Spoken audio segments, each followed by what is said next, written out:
요즘 집 사기가 너무 무섭지 않으세요?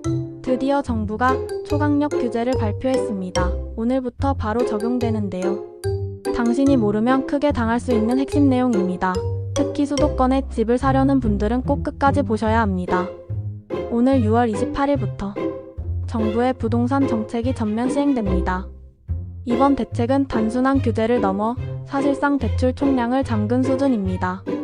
다주택자뿐 아니라 실수요자에게도 큰 영향을 주는 내용들이 담겨 있습니다. 1. 주택담보대출 한도 제한. 수도권과 규제지역에서는 주담대 한도가 최대 6억 원으로 제한됩니다.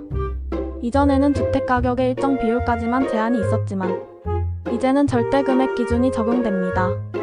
예를 들어 서울에서 8억짜리 아파트를 사려면 최대 6억만 대출이 가능하므로 나머지는 자비로 마련해야 합니다. 지역별 적용 사례. 이번 정책은 전국이 아닌 수도권과 규제지역에만 적용됩니다. 수도권과 비수도권의 적용 조건은 다릅니다. 이번 규제는 수도권과 규제지역에 집중되었기 때문에 지역별로 상황이 크게 달라졌습니다. 서울 전 지역과 경기 과천, 성남, 하남, 광명, 그리고 인천 일부 지역이 주요 대상입니다. 이 지역에서는 생애 최초자도 LTV가 70%로 제한되며 주담대 한도도 6억으로 묶입니다. 예를 들어 서울 노원구 8억짜리 아파트를 생애 최초로 구입하면 이제 최대 대출 가능액은 5억 6천입니다. 기존에는 6억 4천까지 가능했지만 이번 규제로 8천만 원이나 줄었습니다. 반면 대전, 대구, 광주 등이 지방은 해당 규제의 적용을 받지 않습니다. 지방에서는 여전히 LTV 80%까지 가능하고 주담대 한도 제한도 없습니다. 지역에 따라 대출 전략이 달라져야 하는 이유입니다. 3. 다주택자 전면 제한. 2주택 이상 보유자는 주담대가 원천 금지됩니다.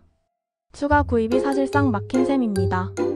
1주택자도 기존 주택을 처분하지 않으면 추가 대출이 어렵습니다. 그리고 새 집으로는 반드시 6개월 안에 전입해야 합니다.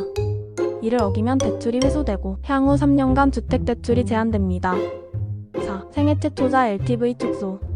생애 최초 구입자에게도 규제가 적용됩니다. 수도권과 규제지역에서는 기존 80%에서 70%로 LTV가 줄었습니다. 게다가 6개월 내 전입 조건도 추가됐습니다. 5. 생애 최초자를 위한 보완 방안.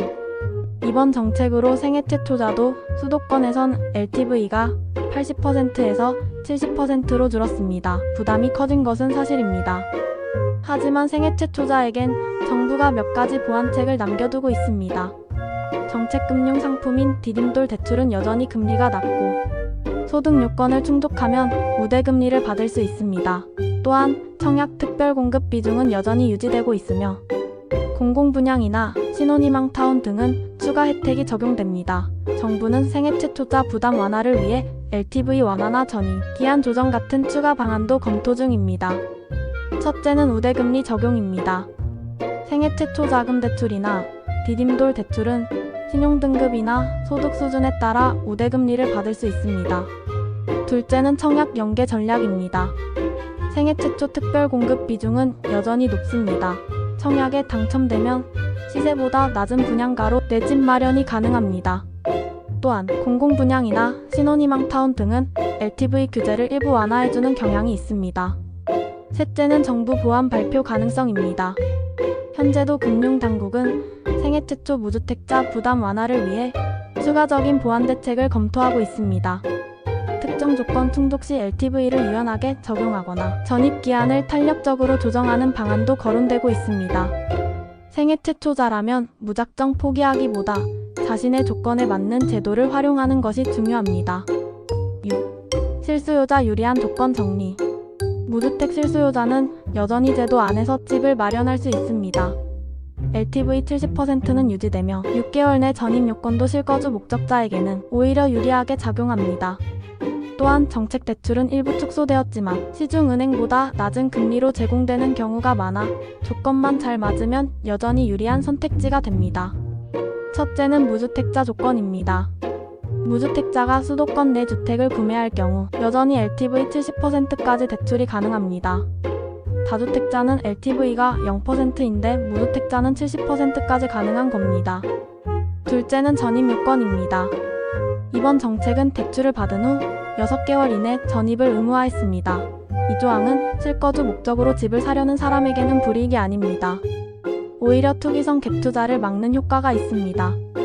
셋째는 보금자리론 등 정책 금융도 유지됩니다.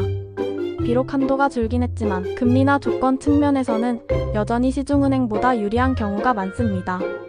즉 실거주 목적의 무주택자는 계획만 잘 세우면 여전히 제도 안에서 집을 살 수 있습니다. 7. 갭투자 차단. 전세를 끼고 집을 사는 방식. 즉 소유권 이전 조건부 전세 대출이 전면 금지됩니다. 전세 보증도 기존 90%에서 80%로 축소됐습니다. 갭투자는 사실상 봉쇄된 셈입니다. 8. 생활자금 목적 대출 제한. 생활안정자금 명목으로 대출을 받는 것도 제한됩니다. 수도권 규제 지역에서는 최대 1억까지만 가능하고 2채 이상 보유자는 생활자금 목적 대출도 받을 수 없습니다. 9. 대출 만기 제한. 주담대 만기는 최대 30년으로 제한됩니다. 기존보다 상환기간이 짧아져 부담이 커질 수 있습니다. 10. 금융권 총량 규제 강화. 모든 금융기관이 가계대출 총량을 줄이게 됩니다.